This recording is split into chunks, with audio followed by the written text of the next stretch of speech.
अस्सलाम वालेकुम। तो आज की इस वीडियो के अंदर हम लोग एमडी गेट बायो एनर्जेटिक्स के जितने भी हमारे पास इंपॉर्टेंट एमसीक्यूज है 50 प्लस इंपॉर्टेंट एमसीक्यूज आपके साथ शेयर करूंगा। तो ये कोई कॉन्सेप्ट बेस्ड वीडियो नहीं है, इसके अंदर सिर्फ और सिर्फ एमसीक्यूज आपके साथ शेयर किए जाएंगे और आपको जैसे ही आंसर जो जो लग रहा है आपने गेस करते जाना है साथ साथ, और मैं आपको करेक्ट आंसर भी बताता जाऊंगा। तो बायो एनर्जेटिक्स के 50 प्लस एमसीक्यूज इस वीडियो के अंदर हम लोग कवर करेंगे। तो सबसे पहले एमसीक्यूज यहाँ पर हमारे पास लिखा हुआ है, which of the following is not involve in cyclic photophosphorylation. तो इनमें हमारे पास कौन सी चीज जो होती है वो इन्वॉल्व नहीं होती फोटोफोस्फोराइलेशन वाले प्रोसेस, यानी इस साइकिल के अंदर साइक्लिक फोटोफोस्फोराइलेशन के अंदर क्या चीज इन्वॉल्व नहीं होती। तो इसमें से हमारे पास मल्टीपल ऑप्शन है। तो यहाँ पर हमारे पास जो करेक्ट आंसर होगा वो हमारे पास है फोटोसिस्टम 2। ऑप्शन नंबर डी हमारे पास इसका करेक्ट आंसर होगा, फोटोसिस्टम 2 इसका करेक्ट आंसर है। यहाँ से इसको पास नेक्स्ट हमारे पास जो एमसीक्यू है वो हमारे पास है MCQ number 2, it has main role in the conversion of light energy into chemical energy. इनमें से किसका हमारे पास एक मेन रोल होता है कि भाई जो कि हमारे पास लाइट एनर्जी को हमारे पास जी केमिकल एनर्जी के अंदर कन्वर्ट करता है, तो वो हमारे पास होता है रिएक्शन सेंटर, यानी ऑप्शन नंबर डी इसका करेक्ट आंसर होगा। Option number D correct answer है, यहाँ पर आपने क्लिक कर देना है। नेक्स्ट हमारे पास क्या है भाई, it is by product of photosynthesis, यानी इनमें से हमारे पास कौन सी चीज जो है वो बाय प्रोडक्ट है, यानी बाय प्रोडक्ट हमारे पास आती है फोटोसिंथेसिस के प्रोसेस के दरमियान। तो हमारे पास इनमें से बाय प्रोडक्ट कौन सा है, तो वो बाय प्रोडक्ट आपने बताना है। और वो बाय प्रोडक्ट हमारे पास क्या है, वो है हमारे पास O2 यानी ऑक्सीजन। ऑप्शन नंबर सी इसका करेक्ट आंसर होगा। नेक्स्ट एमसीक्यू नंबर 4 की तरफ बढ़ेंगे कि भाई net equation of photosynthesis is exactly opposite to the equation of. जो नेट इक्वेशन होती है फोटोसिंथेसिस की वो एग्जैक्टली यानी एज इट इज सेम किसके ऑपोजिट होती है, कौन सी इक्वेशन की ऑपोजिट होती है। तो वो जो इक्वेशन होती है जिसके ऑपोजिट होती है हमारे पास वो प्रोसेस आपने बताना है कि भाई वो लैक्टिक एसिड फर्मेंटेशन के अंदर होता है, अल्कोहलिक होता है, एरोबिक, एनएरोबिक, कौन से हमारे पास इनमें से वो प्रोसेस होता है। तो वो हमारे पास होता है एरोबिक रिस्पायरेशन, एनएरोबिक नहीं एरोबिक रिस्पायरेशन हमारे पास करेक्ट आंसर होगा। ऑप्शन नंबर सी इसका करेक्ट आंसर होगा, एरोबिक रिस्पायरेशन। नेक्स्ट हमारे पास है ऑप्शन एमसीक्यू नंबर 5 है, which part of the cell does glycolysis occur in. हमारे पास कौन से सेल के जो पार्ट है उसके अंदर ग्लाइकोलाइसिस जो हमारे पास वो होती है, यानी अकर करती है, यानी वहां पर होती है। तो वो आपने बताना है कि कौन सी जगह पर हमारे पास सेल के अंदर ग्लाइकोलाइसिस जो है हमारे पास वो अकर होती है।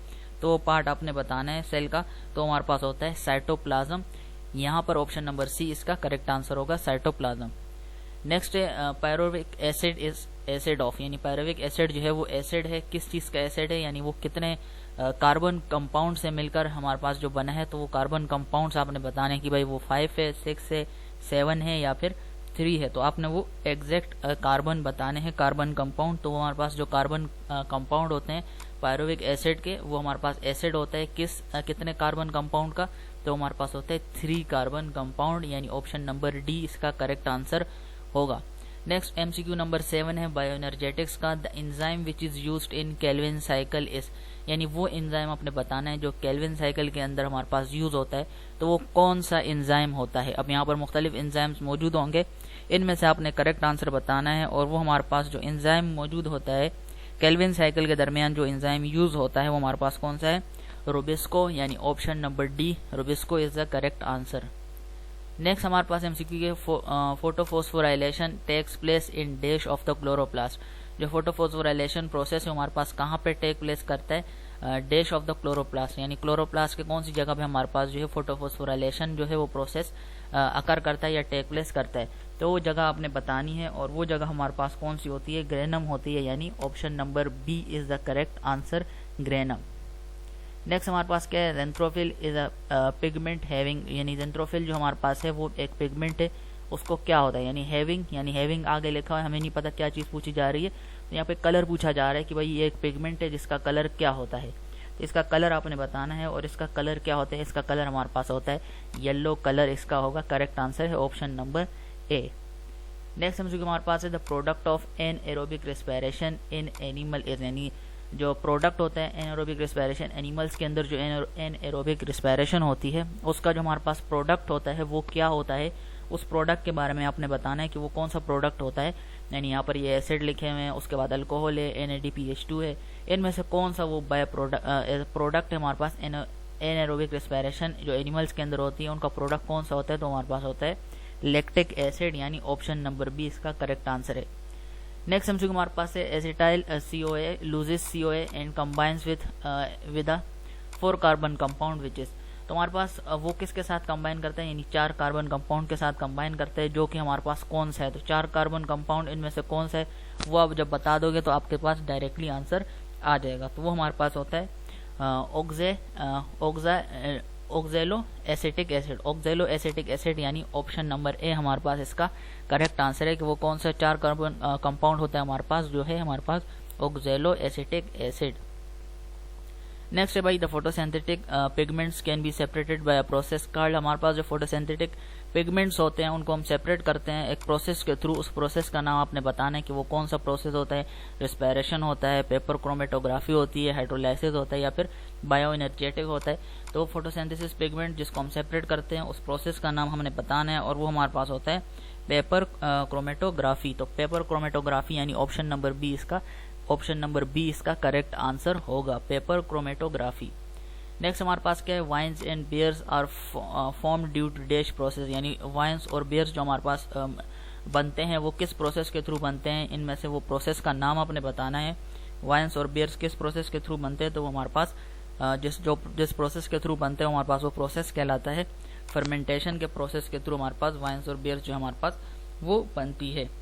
नेक्स्ट है pyruvic acid is the end product of, यानी पायरोविक एसिड हमारे पास जो एंड प्रोडक्ट निकलता है, यानी एंड में जो चीज़ सबसे निकलेगी, मुख्तलिफ रिएक्शंस होंगे, हमारे पास जो प्रोडक्ट बाय प्रोडक्ट आएगा हमारे पास एंड में वो क्या होगा, हमारे पास पायरोविक एसिड आ रहा है और वो pyruvic acid is the end product of, ये एंड प्रोडक्ट किस साइकिल के अंदर हमारे पास ये जो एंड प्रोडक्ट है पायरोविक एसिड हमें मिलता है, तो वो आपने बताना है। तो यहाँ पर हमारे पास जो है वो किस प्रोसेस के अंदर हमारे पास होता है, तो वो हमारे पास होता है ग्लाइकोलाइसिस के एंड प्रोडक्ट हमारे पास है पायरोविक एसिड, यानी glycolysis is the correct answer. Next भाई where is oxygen produced in plant, यानी प्लांट्स के अंदर जो ऑक्सीजन बनती है वो कहाँ पर बनती है, वो जगह आपने बतानी है, उस जगह का नाम आपने बताना है। तो वो जगह कौन सी होती है, वो हमारे पास होता है सेल के अंदर। कौन से सेल के अंदर हमारे पास ऑक्सीजन बनती है, वो हमारे पास जो सेल कहलाता है वो हमारे पास है मीजोफिल सेल, यानी ऑप्शन नंबर बी इसका करेक्ट आंसर होगा। नेक्स्ट हमारे पास क्या है भाई, what happens during the light phase of photosynthesis, हमारे पास क्या होता है लाइट फेज के अंदर, फोटोसिंथेसिस के अंदर हमारे पास जो लाइट फेज होता है उसके दरमियान क्या होता है, तो वो प्रोसेस आपने बताना है कि भाई लाइट फेज ऑफ फोटोसिंथेसिस के जब हो रही होती है उसके अंदर जो लाइट वाला फेज होता है उसके अंदर क्या होता है, तो इसका करेक्ट स्टेटमेंट आपने बताना है कि क्या होता है। तो इसका करेक्ट स्टेटमेंट ये है हमारे पास कि भाई ATP is synthesised by photophosphorylation and NADP reduce, तो ये हमारे पास लाइट फेज के अंदर ये चीज होती है जो कि करेक्ट आंसर है, ATP is synthesised by photophosphorylation and NADP reduce. Next MCQ हमारे पास क्या है भाई, which compound captures light energy in plants, तो प्लांट्स के अंदर कौन सा हमारे पास कौन सा कंपाउंड होता है जो कि कैप्चर करता है लाइट एनर्जी को प्लांट्स के अंदर, तो वो आपने कंपाउंड बताना है और वो कंपाउंड हमारे पास होता है क्लोरोफिल, ऑप्शन नंबर डी हमारे पास इसका करेक्ट आंसर होगा कि भाई वो क्लोरोफिल ही वो कंपाउंड होता है जो कि हमारे पास लाइट एनर्जी को प्लांट्स के अंदर कैप्चर करता है। नेक्स्ट हमारे पास क्या है, it is the product of cyclic photophosphorylation, हमारे पास कौन सा इनमें से प्रोडक्ट होता है साइक्लिक फोटोफॉस्फोराइलेशन के प्रोसेस के दरमियान, तो वो प्रोडक्ट आपने बताना है कि भाई वो प्रोडक्ट कौन सा होता है, तो हमारे पास प्रोडक्ट होता है ATP, ऑप्शन नंबर ए इसका करेक्ट आंसर होगा। नेक्स्ट है भाई actual source of oxygen during photosynthesis is, तो हमारे पास एक्चुअल सोर्स होती है ऑक्सीजन की फोटोसिंथेसिस के दौरान, वो कौन सी सोर्स होती है, यानी असल में जो सोर्स होती है ऑक्सीजन की फोटोसिंथेसिस के प्रोसेस के दौरान वो सोर्स क्या है ऑक्सीजन की, वो सोर्स आपने बताना है कि भाई वो कार्बन डाइऑक्साइड होती है, वाटर होती है, ग्लूकोज होती है या फिर G3P होती है। तो यहाँ पर हमारे पास जो करेक्ट आंसर है, यानी एक्चुअल सोर्स जो ऑक्सीजन का होता है फोटोसिंथेसिस प्रोसेस के दौरान वो होता है वाटर हमारे पास इसका करेक्ट आंसर होगा। नेक्स्ट हमारे पास क्या MCQ नंबर 20, और MCQ नंबर 20 में क्या बोला जा रहा है कि भाई अ water molecule is released in glycolysis when, तो हमारे पास जो वाटर मॉलिक्यूल होता है वो तो रिलीज होता है ग्लाइकोलाइसिस के अंदर, ये तो ठीक है, लेकिन हमसे क्या पूछा जा रहा है, हमसे पूछा जा रहा है कि भाई ये वाटर मॉलिक्यूल हमारे पास जो रिलीज होता है ग्लाइकोलाइसिस प्रोसेस के दौरान वो कब होता है, तो वो कब होता है, तो वो आपने इन ऑप्शंस के अंदर से बताना है कि भाई वो कब होता है। तो जब 2PG हमारे पास कन्वर्ट होता है PEP के अंदर, तो ये हमारे पास जो है वो वाटर मॉलिक्यूल रिलीज होता है ग्लाइकोलाइसिस के अंदर। तो ये आपने एज इट इज याद रख लेना कि भाई 2PG कन्वर्ट जब होता है PEP के अंदर, तो हमारे पास जो है वाटर मॉलिक्यूल रिलीज होता है, और किस प्रोसेस के अंदर होता है तो ये भी आपसे पूछा जा रहा है, तो आपने याद रखना है कि ग्लाइकोलाइसिस के अंदर ये काम हो रहा होता है। नेक्स्ट क्या है हमारे पास, stage of cellular respiration that essentially occur in cytoplasm, यानी सेलुलर रेस्पिरेशन का वो स्टेज हमारे पास जहाँ पर एसेंशियली साइटोप्लाज्म अकर करता है, वो जगह आपसे पूछी जा रही है, तो वो आपने बताना है। तो वो हमारे पास होती है ग्लाइकोलाइसिस, यानी इस प्रोसेस के अंदर हमारे पास ये सारी की सारी चीज़ें हो रही होती हैं। नेक्स्ट है end product of preparatory phase of glycolysis is, हमारे पास जो एंड प्रोडक्ट होता है प्रीपेरेटरी फेज का ग्लाइकोलाइसिस के अंदर, ये मुख्तलिफ फेजेस के नाम आपको पता होने चाहिए। ऊपर जैसे लाइट फेज है, कहीं पे कोई और फेज होगा, तो इसी फेज से रिलेटेड आपसे एमसीक्यूज पूछे जा रहे हैं कि भाई हर फेज के अंदर क्या क्या चीज़ें होती जा रही हैं। एज अ स्टेटमेंट भी पूछ सकते हैं, एज अ ब्लैंक भी पूछ सकते हैं, आपने एज इट इज़ याद रखना है। और ये एंड प्रोडक्ट भी आपसे बार बार पूछा जा रहा है कि इस प्रोसेस एंड प्रोडक्ट क्या होगा, इसका एंड प्रोडक्ट क्या होगा, तो एंड प्रोडक्ट भी इंपॉर्टेंट आपने याद रख लेने। तो यहाँ पर पूछा जा रहा है कि भाई एंड प्रोडक्ट जो हमारे पास प्रीपरेटरी फेज का होता है ग्लाइकोलाइसिस के अंदर, वो क्या होता है। तो एंड प्रोडक्ट हमारे पास जो है इस प्रोसेस के अंदर जो होता है हमारे पास होता है end product of end product of preparatory phase of glycolysis जो हमारे पास होता है वो हमारे पास है G3P is the correct answer, option number C. Next है एसिटल डिहाइड एसिटल पता नहीं इसको क्या बोलेंगे, एसिटिल्डिहाइड हाँ, is formed as an intermediate compound during. तो हमारे पास इस जो एसिटिल्डिहाइड होता है अच्छा इसको यही बोलेंगे, एसिटिल्डिहाइड ही बोलेंगे। तो हमारे पास के एसिटिल्डिहाइड हमारे पास जो होता है हमारे पास फॉर्म होता है एज अ इंटरमीडिएट कंपाउंड, यानी बीच वाला कंपाउंड होता है हमारे पास, ये फॉर्म्ड होता है as a middle compound, intermediate compound. किस प्रोसेस के अंदर, यानी वो प्रोसेस आपने बताना है कि भाई वो एरोबिक रेस्पिरेशन होती है, एनारोबिक रेस्पिरेशन होती है, या फिर इन फर्मेंटेशन के प्रोसेस के अंदर होती है। तो वो हमारे पास फर्मेंटेशन के प्रोसेस के अंदर हमारे पास ये जो इंटरमीडिएट कंपाउंड है वो फॉर्म होता है। एसिटिल्डिहाइड हमारे पास फॉर्म होता है इंटरमीडिएट कंपाउंड ड्यूरिंग किस प्रोसेस के अंदर, फर्मेंटेशन हुए प्रोसेस के अंदर होता है। और वो फर्मेंटेशन प्रोसेस कौन सा होता है, तो हमारे पास इथेनॉल फर्मेंटेशन प्रोसेस के अंदर हमारे पास ये एसिटिल्डिहाइड हमारे पास ये जो है वो फॉर्म होता है as an intermediate compound. Next क्या हमारे पास, it involves complete break down of glucose molecules. तो हमारे पास ये जो प्रोसेस है, अव्वल तो आपको इन तमाम प्रोसेस को अच्छे से पढ़ लेना है, इनके फेजेस पढ़ लेने हैं, एंड प्रोडक्ट पढ़ लेना है, इनके अंदर क्या यूज हो रहा है, क्या निकल रहा है, प्रोडक्ट क्या है, हमारे पास सारी की सारी चीजें आपने अच्छे से कर लेनी है। तो तभी आप इन एमसीक्यूज का आंसर दे पाओगे, और एमडीकेट के जो एमसीक्यूज बायो एनर्जेटिक्स के आएंगे उनको आंसर कर पाओगे। तो ये तमाम प्रोसेस फर्मेंटेशन के हो गए, रेस्पिरेशन के हो गए, इनको आपने अच्छे से समझ लेना जरूरी है। नेक्स्ट क्या हमारे पास भाई, it involves complete break down of glucose molecule. अब इनमें से अगर आपने पढ़ा होगा कि ग्लूकोज मॉलिक्यूल की ब्रेक डाउन किसके अंदर होती है, किस प्रोसेस के अंदर इन्वॉल्व होती है, तो वो हमारे पास आपको इजीली आंसर पता चल जाएगा कि वो हमारे पास रेस्पिरेशन के अंदर होती है, फिर फर्मेंटेशन के अंदर होती है। तो हमारे पास जो ग्लूकोज की ब्रेक डाउन होती है वो रेस्पिरेशन के अंदर होती है। वो रेस्पिरेशन कौन सा प्रोसेस के अंदर होती है, एरोबिक या एनारोबिक, तो हमारे पास होती है एरोबिक रेस्पिरेशन, ऑप्शन नंबर ए हमारे पास इसका करेक्ट आंसर होगा। नेक्स्ट हमारे पास यहाँ पे लंबा जोड़ा एमसीक्यू लिखा हुआ है कि भाई कार्बन डाइऑक्साइड जो है कार्बन डाइऑक्सीडल लेबल्ड होता है हमारे पास 14 carbon has been used to identify the intermediate compound in the Calvin cycle. ठीक है, the light independent stage in photosynthesis which compound would be the first to contain the 14C। तो इनमें से कौन सा कंपाउंड होगा हमारे पास जो कि पहले कंटेन करेगा 14C को। तो यहाँ पर हमारे पास मुख्तलिफ ऑप्शन दिए गए हैं, तो ग्लूकोज है, GBPG है, या फिर RUBP है, या फिर स्टार्च है। तो इनमें से आपने करेक्ट आंसर बताना है, और करेक्ट आंसर हमारे पास है GPPGA is the correct answer, यानी ऑप्शन नंबर बी। नेक्स्ट हमारे पास क्या है, carbohydrate that is produced directly from Calvin cycle is. तो हमारे पास जो कार्बोहाइड्रेट होता है जो कि डायरेक्टली प्रोड्यूस होता है केल्विन साइकिल से, वो प्रोडक्ट आपने बताना है, सॉरी वो कार्बोहाइड्रेट बताना है। ये मुख्तलिफ कार्बोहाइड्रेट की टाइप्स लिखी हुई है, वो कार्बोहाइड्रेट आपने बताना है जो कि डायरेक्टली केल्विन साइकिल के अंदर प्रोड्यूस होते हैं। तो वो कौन सा होता है हमारे पास, वो होता है हमारे पास G3P हमारे पास होता है, वो जो कि डायरेक्टली प्रोड्यूस होता है वो कार्बोहाइड्रेट। ये कार्बोहाइड्रेट की टाइप्स मुख्तलिफ लिखी हैं, तो ये G3P वो कार्बोहाइड्रेट है जो कि डायरेक्टली प्रोड्यूस होता है केल्विन साइकिल के अंदर। G3P is the correct answer. Next है भाई, during photosynthesis light energy is captured by, यानी फोटोसिंथेसिस के प्रोसेस के दौरान हमारे पास जो लाइट एनर्जी होती है वो कैप्चर्ड की जाती है, किसके थ्रू कैप्चर्ड की जाती है। तो वो आपने बताना है कि भाई ड्यूरिंग फोटोसिंथेसिस लाइट एनर्जी किससे कैप्चर्ड की जाती है। तो ऑप्शन आपने बताना है, और वो हमारे पास होता है electron transport chain. During photosynthesis light energy is captured by during photosynthesis light energy is captured by, तो फोटोसिंथेसिस के प्रोसेस के दौरान हमारे पास जो लाइट एनर्जी है वो कैप्चर्ड होती है, किसके थ्रू कैप्चर्ड होती है, reaction centre, antenna complex, stroma या फिर नन।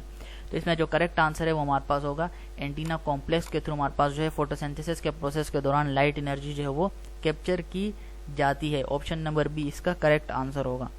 नेक्स्ट हमारे पास है MCQ number 28, photo excited electrons pass from PS2 to PSI, PS2 to PSI via, यानी किसके थ्रू, यानी विया का मतलब होता है किसके थ्रू। तो हमारे पास वो चीज़ आपने बतानी है। तो यहाँ पे मुख्तलिफ मॉलिक्यूल्स लिखे हुए, एक चेन का नाम लिखा हुआ है, तो इनमें से आपने बताना है कि भाई ये PS2 से PS1 में किसके थ्रू जो है फोटो एक्साइटेड इलेक्ट्रॉन पास होते हैं, PS2 से PS1 किसके थ्रू हमारे पास होते हैं, तो वो आपने बताना है। तो वो एक चेन है, उस चेन का नाम क्या है, इलेक्ट्रॉन ट्रांसपोर्ट चेन, जिसके अंदर PS2 से PS1 के थ्रू हमारे पास जो फोटो एक्साइटेड इलेक्ट्रॉन को पास किया जाता है, PS2 to PS1, electron transport change is the correct answer. Next है भाई electron wall of chlorophyll in PS2 is filled by electron that is extracted from, तो हमारे पास जो इलेक्ट्रॉन होल होता है हमारे पास क्लोरोफिल इन PS2 के अंदर, वो किस इलेक्ट्रॉन के थ्रू हमारे पास जो है वो इज फिल्ड बाय इलेक्ट्रॉन, यानी वो इलेक्ट्रॉन के थ्रू जो है वो फिल किया जाता है, जो कि एक्सट्रैक्ट करते हैं हम, कहाँ से एक्सट्रैक्ट करते हैं, दैट इज एक्सट्रैक्टेड फ्रॉम, यानी वो इलेक्ट्रॉन कहाँ से एक्सट्रैक्टेड होता है, दैट इज एक्सट्रैक्टेड फ्रॉम, यानी वो आपने बताना है कि भाई हम इसको एक्सट्रैक्ट कहाँ से करते हैं। तो एक्सट्रैक्ट हम कहाँ से करते हैं, वाटर से करते हैं, कार्बन डाइऑक्साइड से करते हैं, प्लास्टोसाइनिन से करते हैं, या फिर NADPH2 से करते हैं। तो उसको हम एक्सट्रैक्ट किससे करते हैं, उसको हम वाटर से एक्सट्रैक्ट करते हैं। Option number A. नेक्स्ट है भाई synthesis of ATP is the presence of oxygen is called, तो जो सिंथेसिस होती है ATP की, वो हमारे पास ऑक्सीजन के प्रेजेंस के अंदर होती है, और उसको हम क्या बोलते हैं, उस प्रोसेस को हम क्या बोलते हैं, उस प्रोसेस को हम बोलते हैं भाई ऑक्सीडेटिव फॉस्फोराइलेशन, ऑक्सीडेटिव फॉस्फोराइलेशन, यानी ऑप्शन नंबर डी इसका करेक्ट आंसर है। Next MCQ number 31, formation of ATP at respiratory chain is called, हमारे पास जो ATP की फॉर्मेशन होती है रेस्पिरेटरी चेन के अंदर हमारे पास, या इस स्टेप पे हमारे पास होती है, वो हमारे पास क्या कहलाती है, उसको हम क्या बोलते हैं, तो वहाँ पर कहलाती है हमारे पास जो फॉर्मेशन ऑफ ATP होती है रेस्पिरेटरी चेन के अंदर, वो हमारे पास क्या कहलाती है, वो हमारे पास कहलाती है ऑक्सीडेटिव फॉस्फोराइलेशन। इसका करेक्ट आंसर होगा option number D, oxidative phosphorylation इसका करेक्ट आंसर होगा। नेक्स्ट हमारे पास क्या है, in aerobic respiration H2O is a final product is generated during, तो एरोबिक रेस्पिरेशन के अंदर हमारे पास जो H2 है यानी water as a final product हमारे पास जनरेट होता है ड्यूरिंग, यानी किस चीज़ के हमारे पास जो है प्रोसेस के दौरान हमारे पास H2O फाइनल प्रोडक्ट जो है वो जनरेट होता है। तो हमें पता है एरोबिक के अंदर होता है हमारे पास, लेकिन वो प्रोडक्ट जो जनरेट होता है किस चीज़ के ड्यूरेशन के दरमियान, तो हमारे पास वो प्रोसेस का नाम आपने बताना है ड्यूरिंग ऑक्सीडेटिव फॉस्फोराइलेशन, यानी ऑक्सीडेटिव फॉस्फोराइलेशन से रिलेटेड 3 MCQs हमने देख ली हैं। इससे रिलेटेड ऐसे ही और भी आपसे पूछे जा सकते हैं, ये इंपॉर्टेंट है तो यहाँ पर लिखे गए हैं। तो ऑक्सीडेटिव फॉस्फोराइलेशन इसका करेक्ट आंसर है। नेक्स्ट MCQ नंबर 33 की तरफ बढ़ते हैं। हमारे पास वो क्या है, during oxidative phosphorylation H+ are pumped across, यानी ऑक्सीडेटिव फॉस्फोराइलेशन के प्रोसेस के दौरान जो H पॉजिटिव हमारे पास होते हैं उनको हम पंप करते हैं, किसके अक्रॉस पंप करते हैं, तो हमारे पास है इनर माइटोकॉन्ड्रियल मेम्ब्रेन के थ्रू हमारे पास जो है वो हम H+ को जो है यानी हाइड्रोजन H+ को हम जो है वो पंप्ड करते हैं अक्रॉस इनर माइटोकॉन्ड्रियल मेम्ब्रेन के थ्रू जो हम उनको पंप्ड करते हैं। Option number B, inner mitochondrial membrane इसका करेक्ट आंसर होगा। नेक्स्ट हमारे पास है MCQ number 34, in which step of Krebs cycle decarboxylation does occur, यानी किस स्टेप के अंदर क्रेब्स साइकिल के अंदर जो क्रेब्स साइकिल है उसके किस स्टेप के अंदर जो है डीकार्बोक्सिलेशन का प्रोसेस जो है वो अकर करता है। तो वो आपने बताना है कि भाई इनमें से कौन सा ऑप्शन करेक्ट है, ए करेक्ट है, बी है, सी है, डी है, तो वो आपने बताना है। और वो हमारे पास होता है आइसोसिट्रेट, यानी option number D to a keto glutarate formation, यानी isocitrate to a ketoglutarate formation. तो ये हमारे पास ऑप्शन नंबर डी इसका करेक्ट आंसर होगा।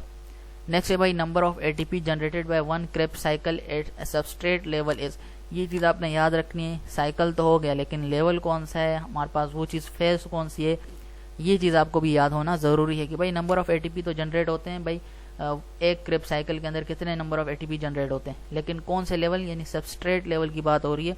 तो सबस्ट्रेट लेवल के अंदर हमारे पास जो है वो नंबर ऑफ ATPs जो जनरेट किए जाते हैं क्रेब्स साइकिल के अंदर, एक क्रेब्स साइकिल के अंदर और सबस्ट्रेट लेवल के अंदर, सबस्ट्रेट लेवल पर, तो वो हमारे पास नंबर ऑफ ATPs जो बनते हैं वो होते हैं हमारे पास 1 ATP। नेक्स्ट हमारे पास है एमसीक्यू नंबर 36 और एमसीक्यू नंबर 36 के अंदर क्या पूछा जा रहा है कि भाई how many molecules of NADH are formed when one glucose molecule pass through Krebs cycle, यानी कितने मॉलिक्यूल्स NADH के हमारे पास जो है वो फॉर्म्ड होते हैं यानी बनते हैं जब हमारे पास एक ग्लूकोज का मॉलिक्यूल जब हम क्रेब्स साइकिल के थ्रू पास करवाते हैं। तो number of molecules of NADH कितने प्रोड्यूस होते हैं तो वो आपने बताने हैं, और वो हमारे पास जो प्रोड्यूस होते हैं हमारे पास होते हैं 6। इसका करेक्ट आंसर होगा ऑप्शन नंबर सी।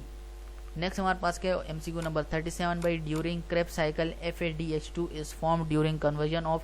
हमारे पास जो क्रेब्स साइकिल होता है उसके अंदर हमारे पास जो FADH2 होता है वो हमारे पास बनता है, किसको कन्वर्ट करके बनता है, यानी ड्यूरिंग कन्वर्जन ऑफ किसके कन्वर्जन के बाद हमारे पास जो है वो FADH2 हमारे पास जो है वो बनता है। तो वो हमारे पास होता है सुकिनेट एंड इनटू फुमेरेट।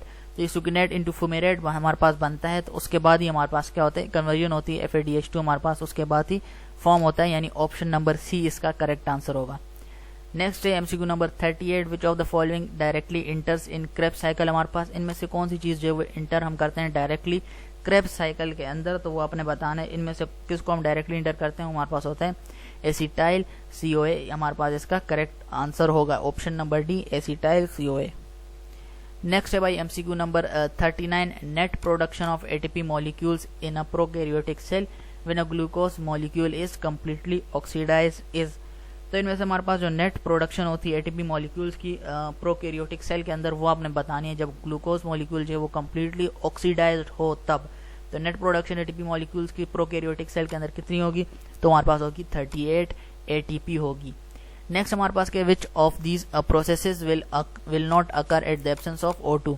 इनमें से कौन से प्रोसेसेस हैं जिसके अंदर हमारे पास जो है वो अकर नहीं करेंगे जब ऑक्सीजन की प्रेजेंस नहीं होगी, यानी जब O2 नहीं होगा तो इनमें से कोई भी प्रोसेस जो है वो अकर नहीं करेगा। इनमें से कौन सा प्रोसेस अकर नहीं करेगा तो वो आपने बताना है ऑक्सीजन की प्रेजेंस के बगैर। याद रखना है आपने कि क्रेब्स साइकिल हो, ऑक्सीडेटिव फॉस्फोराइलेशन हो, पायरोविक एसिड ऑक्सीडेशन हो, इन तमाम में जब ऑक्सीजन की एब्सेंस होगी तो ये प्रोसेस अकर नहीं करेंगे। ऑल ऑफ दीज ऑप्शन इसका करेक्ट आंसर होगा। नेक्स्ट है भाई pyruvate produce during glycolysis proceed further in presence of oxygen through. जो पायरोवेट प्रोड्यूस होता है हमारे पास ग्लाइकोलाइसिस के अंदर वो मजीद प्रोसीड करता है, उसको मजीद आगे लेके चलते हैं further in presence of oxygen, यानी ऑक्सीजन की प्रेजेंस के दौरान इसको आगे लेकर चलते हैं। थ्रू किसके थ्रू हम इस प्रोसेस को आगे लेकर बढ़ते हैं तो वो प्रोसेस का नाम बताना है आपने। वो रिस्पायरेशन वाला प्रोसेस होता है, फर्मेंटेशन होती है, या फिर ये तीनों चीज़ें होती हैं। तो वो आपने बताना है कि वो कौन सी चीज़ें होती हैं। तो उसका करेक्ट आंसर होगा हमारे पास वो प्रोसेस होता है हमारे पास रिस्पायरेशन वाला, और वो रिस्पायरेशन कौन सी होगी एरोबिक रिस्पायरेशन होगी। नेक्स्ट पढ़ते हैं भाई एमसीक्यू नंबर 42 के अंदर majority of the cells depend ultimately for their supply of free energy on oxidation reaction such as. तो हमारे पास मेजॉरिटी जो सेल्स होते हैं वो कंप्लीटली डिपेंड करते हैं किसके ऊपर फ्री एनर्जी की सप्लाई के ऊपर ऑक्सीडेशन रिएक्शन के दौरान। सच एज हमारे पास इनमें से कौन सा है वो एग्जांपल आपने खुद ही बतानी है ऑप्शंस के अंदर। जैसे कि हमारे पास सच एज हमारे पास क्या हो गया रिस्पायरेशन हो गया, जैसे कि रिस्पायरेशन हो गई तो ऑप्शन नंबर बी इसका करेक्ट आंसर होगा। नेक्स्ट है भाई it is the universal process by which organism break down complex compound containing carbon in a way that allow cells to harvest a maximum of usable energy। यानी वो कौन सा process है universal process है जो इसके थ्रू हमारे पास जो ऑर्गेनिज्म है वो ब्रेक डाउन करते हैं कॉम्प्लेक्स कंपाउंड को, जैसे कि कार्बन हो गया, in a way that allow cells to harvest a maximum of usable energy, ताकि वो क्या कर सके maximum amount of usable energy को जो है वो हार्वेस्ट कर सके। तो वो प्रोसेस आपने बताना है वो किस प्रोसेस के अंदर ये सारी की सारी चीज़ें होती हैं। तो हमारे पास जो है वो रिस्पायरेशन वाले प्रोसेस के अंदर होती हैं। नेक्स्ट क्या भाई it is the process by which energy is made available to cells in a step by step breakdown of C chain molecules in the cell. हमारे पास कौन सा प्रोसेस होता है जिसके अंदर हमारे पास एनर्जी जो है वो अवेलेबल होती है सेल के दरमियान in a step by step breakdown of carbon chain molecule in the cell. तो इनमें से आपने वो रिस्पायरेशन वाला प्रोसेस बताना है, इनमें से कौन सी रिस्पायरेशन वाली प्रोसेस होती है। तो हमारे पास सेलुलर रिस्पायरेशन कहलाते हैं, जहाँ पर सी चेन मॉलिक्यूल जो है सेल के अंदर ब्रेकडाउन होते हैं, तो वो सेलुलर रिस्पायरेशन इसका करेक्ट आंसर होगा। नेक्स्ट है भाई during aerobic respiration glucose is utilised to.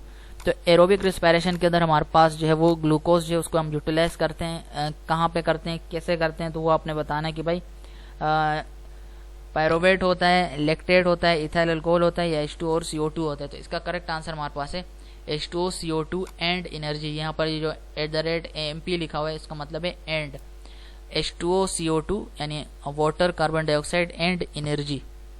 Next हमारे पास MCQ number 46, in which of the following NADPH is converted into NADP+, यानी इनमें से कौन से प्रोसेस के अंदर हमारे पास, यानी इनमें से जितने भी प्रोसेस यहाँ पर गिवन है, फेजेस हैं, रिएक्शन है, जो भी गिवन है, इनमें से किस के अंदर NADPH को हम जो है वो कन्वर्ट करते हैं, NAD+ के अंदर ये कन्वर्ट हो जाता है। तो वो प्रोसेस और वो फेज आपने बताना है, या रिएक्शन है वो कौन सा है। तो वो हमारे पास होता है फेज होता है, और वो कौन सा फेज होता है, लाइट इंडिपेंडेंट होता है या फिर लाइट डिपेंडेंट होता है। तो ये चीज आपने याद रखनी है, वो लाइट इंडिपेंडेंट फेज होता है जिसके अंदर NADPH जो है वो कन्वर्ट होता है NADP+ के अंदर कन्वर्ट होता है। थर्ड लास्ट MCQ रह चुका है हमारे पास, which is most closely associated with Calvin cycle. इनमें से कौन सी चीज जो है वो ज्यादा क्लोजली एसोसिएट होती है, यानी सबसे ज्यादा करीब होती है, is most closely associated with Calvin cycle. तो केल्विन साइकिल के साथ जो हमारे पास मोस्ट क्लोजली रिलेटेड कौन सा साइकिल होता है, एसोसिएट होता है, तो हमारे पास होता है sugar production. Option number B इसका करेक्ट आंसर होगा। नेक्स्ट के phase of Calvin cycle that is dependent on rubisco. हमारे पास वो फेज जो केल्विन साइकिल का, वो फेज जो कि हमारे पास रोबिस्को से डिपेंडेंट होता है, यानी रोबिस्को पर डिपेंडेंट होता है, तो वो कौन सा फेज होता है, उस फेज का नाम आपने बताना है। और वो फेज किसके अंदर आपने बताना है, केल्विन साइकिल के अंदर वो फेज बताना है जिसके अंदर हमारे पास जो है हमारे पास जो कि डिपेंडेंट होती है रोबिस्को के ऊपर, वो फेज का नाम आपने बताना है। केल्विन साइकिल के अंदर वो फेज होता है हमारे पास CO2 फिक्सेशन। नेक्स्ट है भाई, the dark reaction of photosynthesis take place in dash. जो डार्क रिएक्शन होता है फोटोसिंथेसिस का, वो कहाँ पर प्लेस करता है, यानी वो कहाँ पर जगह लेता है, यानी वो कहाँ पे होता है, तो वो जगह आपने बतानी है। तो वो होता है हमारे पास स्ट्रोमा ऑफ क्लोरोप्लास्ट। तो स्ट्रोमा ऑफ क्लोरोप्लास्ट इसका करेक्ट आंसर होगा, यानी option number D. Last MCQ हमारे पास क्या है भाई, mitochondria are involved in all of the following except. तो माइटोकॉन्ड्रिया हमारे पास हर जगह पे इन्वॉल्व होते हैं सिवाय किसके, तो इनमें से एक ऐसा ऑप्शन है हमारे पास जिसके अंदर माइटोकॉन्ड्रिया इन्वॉल्व नहीं होता, और वो कौन सा हमारे पास होता है, वो होती है हमारे पास फर्मेंटेशन, जिसके अंदर माइटोकॉन्ड्रिया जो है वो इन्वॉल्व नहीं होता। तो यहाँ तक हमारे पास हो गए 50 MCQs। यहाँ पर वीडियो जो है वो एंड हो जाएगी।